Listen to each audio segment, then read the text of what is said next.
ಒಂದು ದಿನ ಬೆಂಕಿ ಪರ್ವತದಿಂದ ಹೊಳೆಯುವ ದೊಡ್ಡ ಮೊಟ್ಟೆ ಹತ್ತಿರದ ಹಳ್ಳಿಯ ಕಡೆಗೆ ಬರುತ್ತದೆ.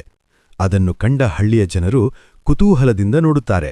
ಆದರೆ ಮೊಟ್ಟೆ ಅಷ್ಟೊಂದು ದೊಡ್ಡದಾಗಿದ್ದನ್ನು ನೋಡಿ ಭಯಪಡುತ್ತಾರೆ. ಇದು ಯಾವುದೋ ಅಪಾಯಕರ ಮೊಟ್ಟೆ ಇರಬೇಕು ಎಂದು ಆತಂಕದಿಂದ ಅದನ್ನು ಹಳ್ಳಿಯುಂಡ ದೂರ ಕಾಡಿನೊಳಗೆ ತಳ್ಳಿಬಿಡುತ್ತಾರೆ. ಮೊಟ್ಟೆ ಕಾಡಿನಲ್ಲಿ ಒಂದು ಗುಹೆಯ ಹತ್ತಿರ ಹೋಗಿ ನಿಂತುಕೊಳ್ಳುತ್ತದೆ. ದಿನಗಳು ಕಳೆಯುತ್ತವೆ.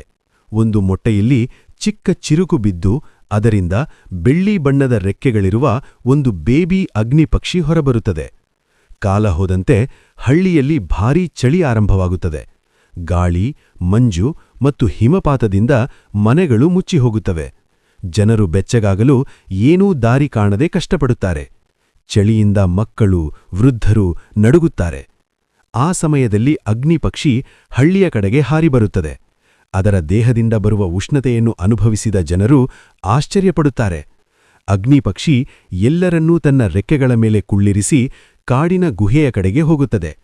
ಗುಹೆಯೊಳಗೆ ಅದು ತನ್ನ ಉಷ್ಣತೆಯಿಂದ ಎಲ್ಲರನ್ನೂ ಬೆಚ್ಚಗಿಟ್ಟು ರಕ್ಷಿಸುತ್ತದೆ.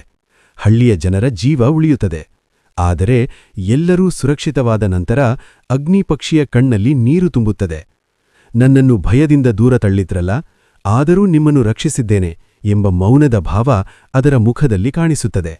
ಅದನ್ನು ನೋಡಿ ಹಳ್ಳಿಯ ಜನರು ಪಶ್ಚಾತ್ತಾಪಪಟ್ಟು ಪ್ರೀತಿಯಿಂದ ಅದರ ಮುಂದೆ ತಲೆಬಾಗುತ್ತಾರೆ.